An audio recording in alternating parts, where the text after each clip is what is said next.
उत्तर प्रदेश के मुख्यमंत्री योगी आदित्यनाथ कांवड़ियों के पक्ष में खड़े हो गए हैं। उन्होंने कांवड़ियों को बदनाम करने वाले लोगों को आड़े हाथों लिया। योगी आदित्यनाथ ने कहा है कि कांवड़ियों को आतंकवादी कहने वाले सनातन धर्म का ही अपमान कर रहे हैं। दरअसल पिछले कुछ दिनों में कांवड़ियों के उपद्रव और तोड़फोड़ करने वाली वीडियो की जैसे बाढ़ सी आ गई है और उनकी चौतरफा आलोचना हो रही है। समाजवादी पार्टी के नेताओं ने भी कांवड़ियों के खिलाफ जमकर मोर्चा खोला हुआ है। ऐसे में मुख्यमंत्री योगी आदित्यनाथ का ये बयान चौंकाने वाला है। देखिए आज क्या कुछ कहा योगी आदित्यनाथ ने कांवड़ियों के पक्ष में। क्योंकि ये लातों के भूत हैं, बातों से मानेंगे नहीं। नहीं तो मुहर्रम का हर जुलूस उत्पात का, आगजनी का, तोड़फोड़ का कारण बनता था। श्रमिक वर्ग से लेकर के उच्च वर्ग तक हर व्यक्ति इस अभियान के साथ जुड़ा हुआ। एकता का अद्भुत संगम।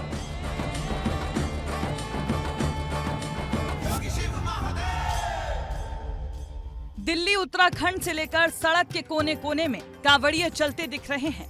देश में एक तरफ कांवड़ियों का हुजूम है। कांवड़िये भोलेनाथ का अभिषेक करने के लिए कड़ी साधना में हैं।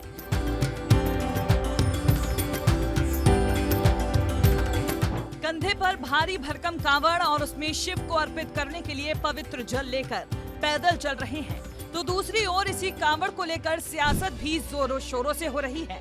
कोई कांवड़ बनाम नमाज और मुहर्रम का मुद्दा उठा रहा है, तो कोई कांवड़ खंडित होने पर हंगामे को आधार बनाकर कांवड़ियों की तुलना आतंकवादी से कर रहा है।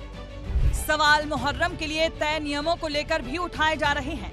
आरोप लग रहे हैं सरकार मुसलमानों के खिलाफ है, इसीलिए मुस्लिम धर्म के आयोजनों में अड़ंगे लगाए जाते हैं और कांवड़ियों को पनाह दी जा रही है। सीओ और एसडीएम को लगाएं उनके पैर दबाने के लिए, तो शायद उससे बड़ा आराम मिलेगा उन्हें, क्योंकि अगर सीओ एसडीएम इस स्तर के अधिकारी उनकी सेवा करें, पैर दबाएं, तो उन्हें भी पुण्य मिलेगा। क्या इनमें और उन आतंकवादियों में कोई फर्क है जिन्होंने धर्म पूछ के पहलगाम के अंदर गोलियां मारी थी? ये भी एक तरह के आतंकवादी हैं और वो भी आतंकवादी थे। एक तरफ कांवड़िये हैं जो अपने चहेते बुलडोजर बाबा यानी सीएम योगी की तस्वीरें और झांकियों के साथ निकल रहे हैं, लेकिन आस्था के इस सैलाब को कुछ सियासी सूरमाओं ने अपनी जहरीली जुबान से बदनाम करने की साजिश भी रची है। कांवड़ की रौनक पर दाग लगाने की कोशिश करने वालों के लिए अब सीएम योगी का खास पैगाम आया है। जरा गौर से सुनिएगा। मीडिया ट्रायल होता है, बदनाम किया जाता है, खूब उसके बारे में लिखा जाता है, उन्हें उपद्रवी और आतंकवादी तक बोलने का दुस्साहस होता है। यह वह मानसिकता है जो हर प्रकार से भारत की विरासत को अपमानित करना चाहती है, और यही वे लोग हैं जो आज सोशल मीडिया प्लेटफॉर्म का फेक अकाउंट बना करके जातीय संघर्ष की स्थिति को पैदा करना चाहते हैं। सीएम ने कांवड़ियों को उपद्रवी कहने वालों को साफ संदेश दिया, साथ ही मुहर्रम के दौरान हुई घटनाओं का जिक्र करके दो टूक बता दिया। आखिर क्यों ताजिए का साइज निर्धारित करने को कहा गया था? एक पेड़ को लगने में 40 साल 50 साल लगते हैं, आप उसकी टहनियों को कटवा रहे हैं, क्यों कटवाएंगे आप?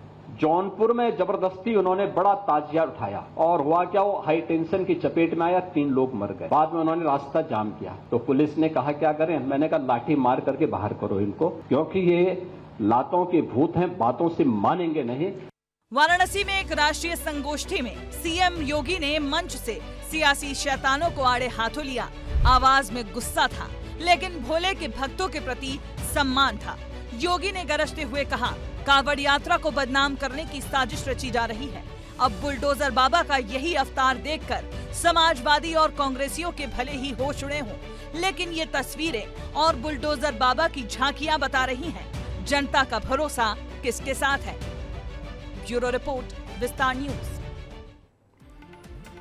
दरअसल 2 दिन पहले ही कांग्रेस नेता दिग्विजय सिंह ने कांवड़ियों की सड़कों को घेरे हुए और मुसलमानों को सड़कों पर नमाज पढ़ने से रोकने का फोटो ट्वीट कर देश में 2 कानून होने का इशारा किया था। इसी के बाद से उत्तर प्रदेश में कांवड़ियों के पक्ष में खड़े होने की बीजेपी के नेताओं में होड़ सी लगी हुई है। ये अलग बात है कि उत्तर प्रदेश में कांवड़ियों के उपद्रव की खबरें रोज आ रही हैं, मगर मुख्यमंत्री के इस बयान से कांवड़ियों के हौसले और बढ़ जाएंगे, इसमें कोई दो मत नहीं है।